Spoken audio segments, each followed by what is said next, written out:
Bienvenidas y bienvenidos a esta exploración a fondo. Hoy vamos a meternos de lleno en un tema que ha dado mucho de qué hablar en México. Me refiero a la situación legal del consumo personal de marihuana para uso recreativo. Tenemos un par de documentos clave, un resumen de la Suprema Corte y una tesis jurídica que, nos van a ayudar a entender dónde estamos parados exactamente. Precisamente. Vamos a analizar qué fue lo que la Corte realmente permitió, qué limitaciones puso, y cómo una figura legal bastante particular, esta de las normas estigmatizadoras, pues jugó un papel importante en los primeros litigios. La idea es clarificar el estado actual de las cosas, basándonos en esta información que tenemos. Perfecto. Tenemos entonces el material directo de la Corte y esta tesis que profundiza en los argumentos. Vamos a desmenuzar esto juntos. Empecemos por lo básico. Según nos dice la Suprema Corte, en su resumen, se abrió la puerta al consumo personal de marihuana con fines lúdicos, pero, y este es un pero gigante, únicamente para aquellas personas que tramiten y obtengan un permiso específico a través de un juicio de amparo. No es como que de un día para otro cualquiera pudiera consumir libremente, no. Ese es el punto de partida crucial, y es donde a veces surgen, confusiones.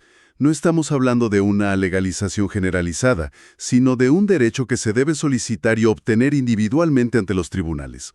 De hecho, a raíz de estas sentencias de amparo, la Corte le ordenó a la COFEPRIS, que es la autoridad sanitaria, pues establecer los lineamientos para poder emitir estos permisos individuales. No le dijo exactamente cómo, ojo, pero sí que tenía que crear un camino para ello.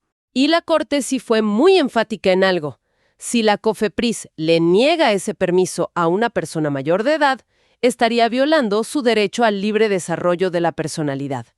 Ahora, aquí es donde creo que se pone todavía más interesante. Tan relevante como lo que sí se permitió es entender claramente lo que quedó fuera de estas decisiones. Totalmente de acuerdo, porque las limitaciones son igual de importantes. La Corte dejó muy claro que no autorizó la comercialización de cannabis. Nada de comprar, vender, regalar o distribuir. El permiso es estrictamente para el consumo personal, intransferible. O sea, nada de pensar en poner un dispensario amparado por estas resoluciones de la Corte. Así. Exacto. Tampoco se abrió la puerta al consumo de otras drogas o sustancias psicotrópicas. La discusión se centró única y exclusivamente en la marihuana, en el cannabis. Y otro punto fundamental que a menudo se mezcla, la Corte no se pronunció sobre la despenalización general de la marihuana. Es decir, no eliminó los delitos relacionados con la posesión de ciertas cantidades o el tráfico que están en el Código Penal.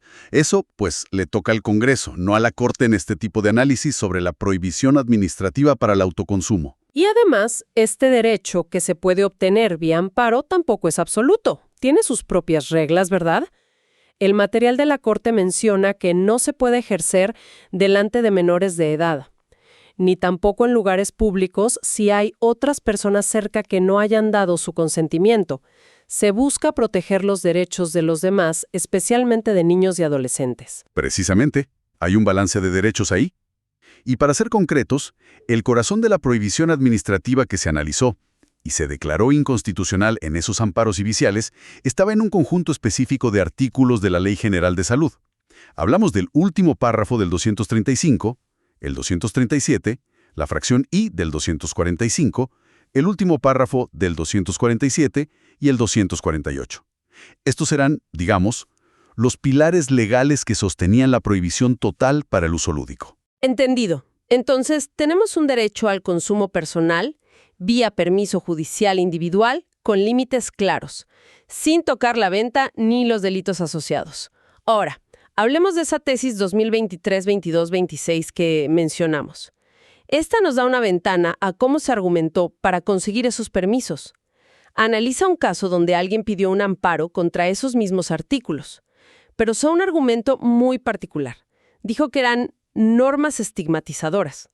Lo curioso es que, al principio, un juez desechó el caso diciendo que se había presentado tarde. Aquí es donde la cosa se pone fascinante desde el punto de vista legal. El tribunal colegiado, que es una instancia superior que revisó esa decisión inicial, adoptó un criterio distinto y muy relevante. consideraron que esos artículos de la Ley General de Salud, al prohibir de forma tajante el uso lúdico y solo permitir explícitamente fines médicos o científicos, estaban de hecho lanzando un juicio de valor negativo sobre quienes consumen marihuana por motivos personales y recreativos. En esencia, la ley misma los estaba señalando, los estigmatizaba.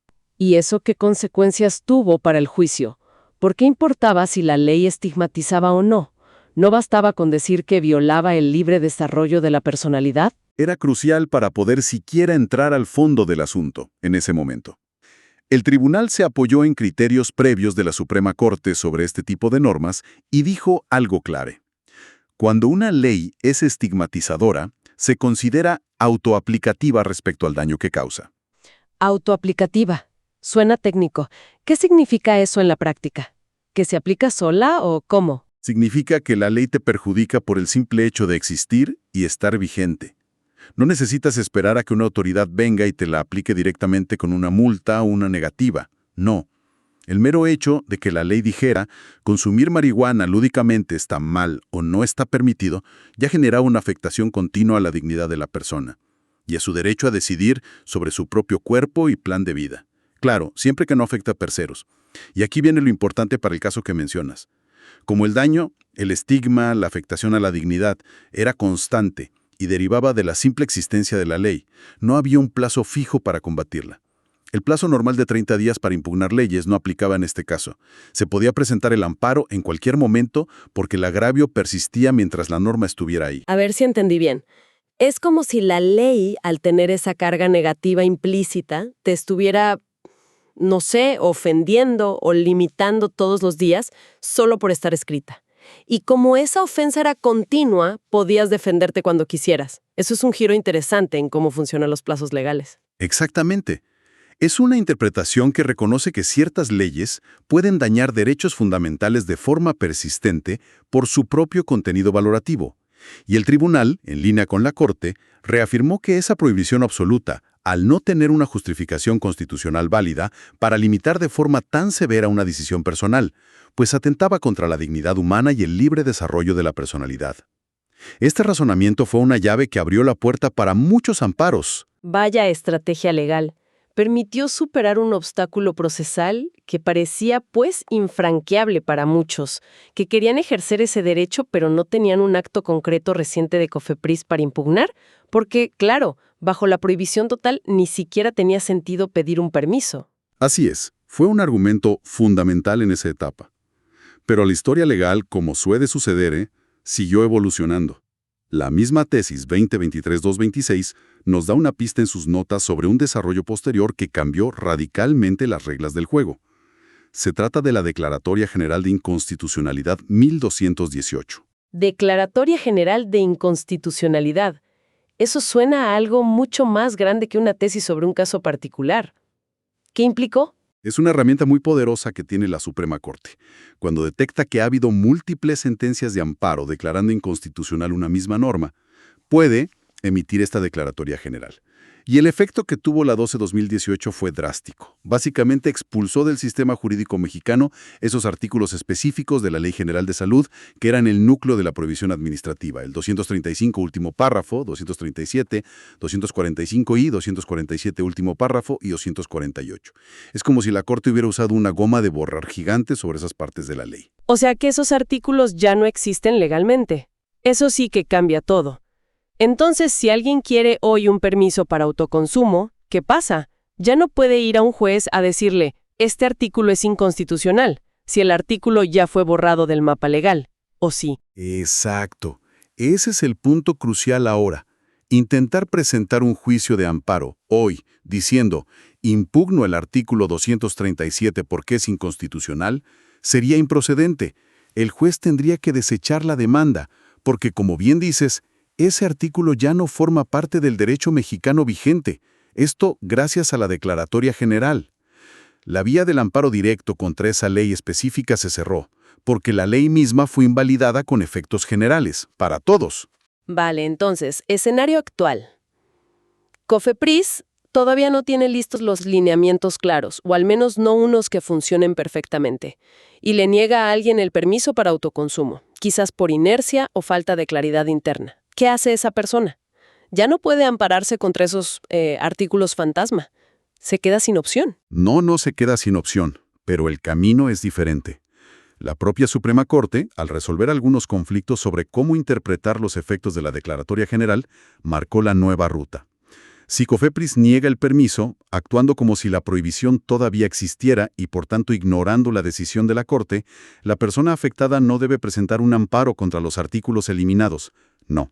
Lo que debe hacer es presentar una denuncia por incumplimiento de la Declaratoria General de Inconstitucionalidad.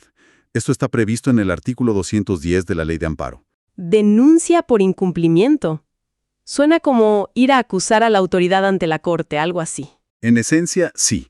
Es un mecanismo para decirle directamente a la Suprema Corte o al órgano que corresponda: oye, tú ya dijiste con efectos generales que esta prohibición no va, pero esta autoridad, COFEPRIS, no me está haciendo caso y me está negando mi derecho basándose en algo que ya no existe. Es una forma de exigir que se cumpla la decisión general de la Corte en lugar de volver a pelear contra la constitucionalidad de la norma. Entendido. Entonces, el campo de batalla legal se movió. Antes era luchar contra la validez de la ley misma. Ahora es asegurarse de que las autoridades respeten la decisión de la Corte que ya invalidó esa ley. Mucho más directo, en teoría. En teoría sí. La lucha se enfoca ahora en la ejecución y el cumplimiento de una decisión judicial ya tomada y con efectos generales, no en el debate constitucional sobre la norma en sí. Es un cambio de enfoque importante. Hagamos una recapitulación rápida para tener todo claro. El consumo personal de marihuana con fines recreativos es un derecho reconocido en México por la Suprema Corte. Originalmente, había que obtener un permiso individual a través de un juicio de amparo.